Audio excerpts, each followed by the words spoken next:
আমরা সবাই ধনী হওয়ার জন্য লাফালাফি করি, কিন্তু ধনী হতে গেলে অনেক কিছু স্যাক্রিফাইস করতে হয়, যেমন পরিশ্রম, ব্যর্থতা ইত্যাদি ইত্যাদি। এগুলো ছাড়াও ধনী হতে গেলে সিক্রেট কিছু কথা রয়েছে, যে কথাগুলো কোনোদিনও কাউকে বলা উচিত নয়। কেন বলা উচিত নয়? কেননা আপনি যে ধনী হন এটা তো আর সবাই চায় না। আর আপনি যদি এই সিক্রেট কথাগুলো সবার সঙ্গে শেয়ার করেন, তাহলে আপনাকে আর এই জন্মে ধনী হতে হবে না। যেমন প্রথমেই বলি, আপনার স্বপ্ন, আপনার লক্ষ্য বা আপনি ভবিষ্যতে কি করতে চাইছেন, কেন এত পরিশ্রম করছেন, কোনোদিনও কাউকে বলবেন না। কেন বলবেন না আমি কারণটাও বলে দিচ্ছি। আপনি যদি কাউকে বলেন যে আমি এই একটা ব্যবসা শুরু করতে চাইতেছি, তখন সে কি বলবে জানেন?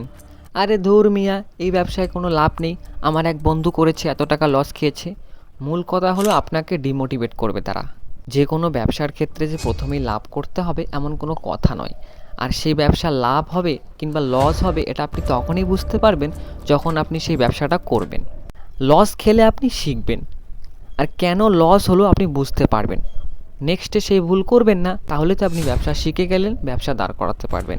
কত টাকা উপার্জন করেন কোনো দিনও কাউকে বলবেন না। এমনকি আপনি যদি ম্যারিড হয়ে থাকেন, আপনার ওয়াইফকেও বলবেন না। নিজের ভবিষ্যৎ নিয়ে ভাববেন। আপনাকে অনেকেই বলবে, আরে ধুর মিয়া, মরে গেলে সব শেষ, আর ভবিষ্যৎ মারাইছস। তো ভাই, মরে গেলে তো সব কিছু শেষ, কিন্তু আপনার তো ফ্যামিলি আছে, তারা কোথায় যাবে?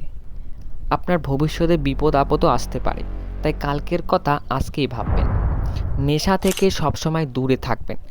আপনার কাছে নেশার টাকাটা খুবই সামান্য হতে পারে, কিন্তু আপনি যদি সেই সামান্য টাকার অঙ্কটাকে বছরে কনভার্ট করেন, তাহলে দেখতে পাবেন সাধারণ টাকার অঙ্কটা কিভাবে অসাধারণে পরিণত হয়। তাই সবসময় নেশা থেকে দূরে থাকবেন, সেটা যে কোনো নেশা হতে পারে। সর্বশেষে এই কথাটাই বলবো, প্রতিদিন নিজেকে উন্নতি করুন।